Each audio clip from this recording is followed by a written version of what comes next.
Welcome back to the show. I'm your host, Johnny Kane, here on Open Mic, and our next guest is Taryn Fritzsching, a junior at Troy Athens High School, who one day hopes to work in sports broadcasting. Taryn, welcome back to the show. Thank you so much, Johnny. It's great to be here again. Well, it's good to have you on, and I'm interested about this one because you had a chance to talk with Jeff Heath, who played at Saginaw Valley State, a good Michigan guy, and really, his story is like defying the odds. As we're talking about the NFL draft and everybody hoping to hear their name called. That wasn't the case for Jeff Heath, although he was able to go on and carve out a 9-year career in the NFL. How was your connection with him, and what'd you find out? I never had met Jeff, I believe, until last year when I actually covered a game at Lake Orion and I finally met him. I was asking him a lot of things about, like, what advice would you give? And he was always saying, like, be willing to learn anything new. He could not stop talking about Jason Garrett and would always talk about the great things that he learned from him. And I thought that was really inspiring because even as a high school basketball player myself, I'm learning new things every day, every practice, every game. And I can even apply that, even if it's what he learned from the NFL or what I'm learning right now. But it was a really great interview, and I'm really glad I had the opportunity to interview him. Yeah, I am too. And for any of us that played high school sports, and for some of us that maybe had dreams of playing in college, and if you made it that far, you maybe had dreams of making it to the league. Less than 2% of college football players ever make it to the NFL. You think about that. So when you're watching the game on Sunday and you hear your buddy or your friend say how bad a player is, you just got to remember that they're in the top 2% of the best of the best. And perspective is always important. Here's Taryn Fritzsching with Jeff Heath, undrafted, but went on to star in the NFL.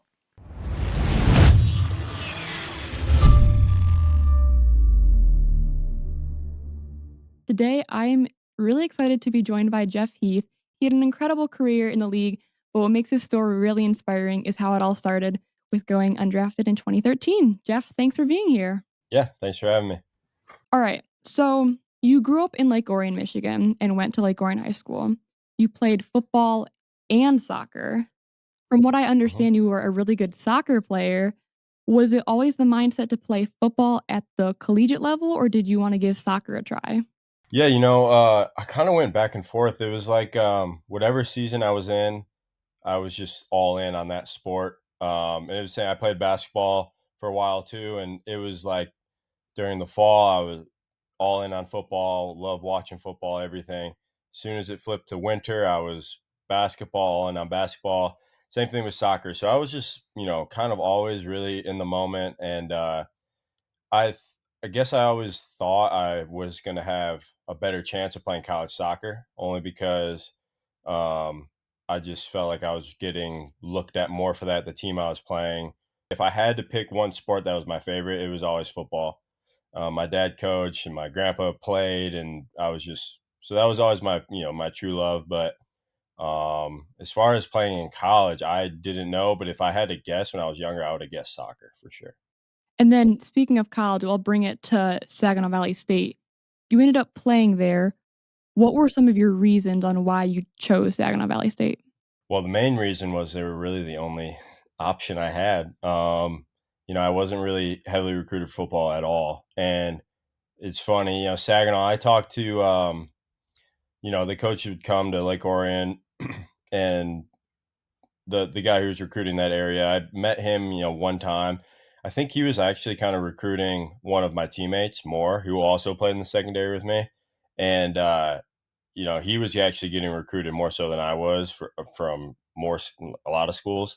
And they invited him on a visit to Saginaw, and I kind of like tagged along. And, I think they were really interested in him, not so much interested in me, but I went with him, and we tested. We were able to test when you visit a D2 school. You can like run drills and do 40s and stuff like that. So I tested well, and then kind of was on their radar. But yeah, I mean, it really, they made the option for me because they were the only school to offer me a scholarship. Yeah. For the entire draft week and weekend, what was the process for you during that? There's a group. It's not like a specific team, but there's a bunch of teams in the NFL can kind of join this, I guess, group where they all share information and like testing and test scores, 40 times, all that stuff. So they were kind of making their rounds to, the D2 schools. And me and a bunch of my teammates kind of went to our day where it's kind of like they're just gathering a bunch of information, have you run a 40. I ran a good 40. This was before my senior year of college. So at that point, I was kind of on their radar. I got scouted a little bit during that season, was training up for the draft. And then a week before the draft, I actually did a private workout with the Colts. That was the team that I thought was showing me the most interest. There wasn't really any like talk between me or teams or my agent and teams like, we think he's going to go here, we think he's going to go there. It's all just, I had no idea what to expect. The week of the draft, I was like, if I get drafted, great. I wasn't expecting to, or I wasn't expecting not to. I really had no clue. So it was, it was stressful. Even though I didn't have expectations going into the draft, it still was just a stressful process. And like, you're sitting there watching the whole thing and you're hopeful. And then especially you start seeing other safeties get picked and you're like, well, I know that guy. I've seen that guy play. I think I'm better than him. So you start doing that whole thing. And I think once the draft started coming to an end, I was, a little obviously upset. Was hopeful I was going to get drafted. I didn't. But then as soon as the draft is over, basically teams start signing free agents, and that process goes really fast. So within like 10 minutes of the last pick being called, my agent had called me and was like, hey, Dallas has a little contract offer for you. It's very small. It's basically just like an invitation to try out for the team, one of 90 guys that participates in the offseason. And I told him I'll take it. I didn't want to decline any offer. I was like, I don't want a team to call me, say no, and then have no other teams call. So I'm like, hey, whoever the first team that calls, tell them I'm in. I know I'm not going to don't negotiate a signing bonus or anything. Just say yes. And so I was really excited. After all that happened, it was kind of like the disappointment of not getting drafted just went away, and I was just excited to, especially Dallas. I thought it was really cool. Obviously, like the Cowboys is just historic franchise, so I thought it was great. So then heading into the Cowboys, talk about your first training camp experience and just like how did you feel being from Lake Orion and then you go to such an iconic franchise such as the Cowboys? It was eye opening, definitely. Just for one, obviously the NFL game, like I knew it was going to be hard and fast and all that stuff. But when you really, I remember like before training camp, we have a whole off season program, like the OTAs and mini camp and rookie mini camp, all that stuff. So I had been there for a few months and like kind of got my feet wet a little bit before actual like training camp. And I just remember like the first week, it's like all rookies. So I'm only with the rookies, all guys my age. So it's, they kind of like let you learn the ropes a little bit. And then I remember like the first day I saw like the veterans working out and they were just running plays on air. Like the offense, there's no defense. Offense is just running plays. And I was like, holy cow. Like, it was just a machine. They're so fast. Everything is like just like a machine, a well-oiled machine.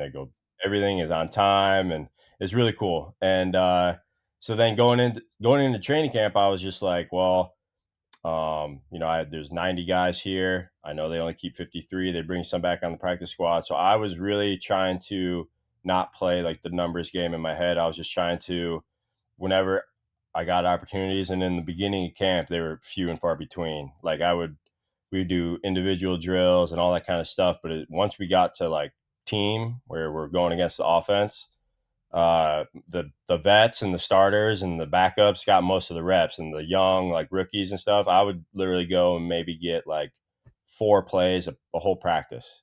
So I was just trying to really make sure that if I did play 4 plays, they were good. I didn't have any mental errors. Made sure I was paying attention to meetings, paying attention on the sidelines, just so that if I did get an opportunity for whatever reason, that I was going to be ready to go. And that helped me a lot because then we had a few injuries. I started playing well in the preseason games. Then we had a couple injuries, so I was getting more opportunities and more opportunities. And then before you know it, it was just the season, the camp flew by, and it's like when you make the team, it's not like this big moment where they tell you, hey, you made the team. You just don't get cut. So it was like, oh, wow, I guess I made the team, man. We got a game in 4 days, and I need to buy an apartment and a car. It was crazy. So, yeah, it was a whirlwind, but tons of fun, and feels like it was forever ago, honestly, but it was great. And then a lot of people only do focus on the draft picks, but undrafted players like you do have incredible stories. What would you say to Mhm. current college players who might not hear their name called out on the draft days? I would say, once you get into a camp or you get into a team, uh, I mean, going back to what Coach Garrett said, just focusing on the process, that whatever process that you need to follow for you to improve as a player. Because I think coaches know that you're not a finished product. When you get to the NFL, um, you're being coached by the best coaches in the world, and if you are truly receptive to coaching and you absorb it and you kind of leave your ego at the door, then you can grow as a player so much. And I think that's what coaches are really interested in, is like, okay, this guy, obviously, if you get to that level, drafted, undrafted, you're a good football player. You have talent, you have ability, you're strong, fast, you have all that stuff. But are you coachable? And that's what coaches really uh that's what they want. And they're looking for a guy who they know what they're going to get. It's not like a guy who rides the roller coaster and is up and down, up and down. So I think just being consistent, being coachable, and then when you get your opportunity, just, be on top of it. And the only way to do that is to, follow a process and be coachable. So um, I think just, keep working. If it doesn't work out with whatever team you sign with, there's 31 other teams that are looking for players. So maybe if you put good stuff on film and it doesn't work out with whatever team you're at, well, maybe you can get picked up by another team. And you need to just find the right situation at the right time. And then if you take advantage of the opportunity, then, you can make a career. And that's what I ended up doing. And I mean, there's a ton of guys who were maybe more talented than me or played at bigger schools, or for whatever reason, I just was able to forge a career. Um, and so I would just say, yeah, you know, just keep working hard and be coachable. Thank you so much for being with us and sharing your journey. You've had a great story, and it's always a great reminder that the path to the NFL does not need to be the traditional route.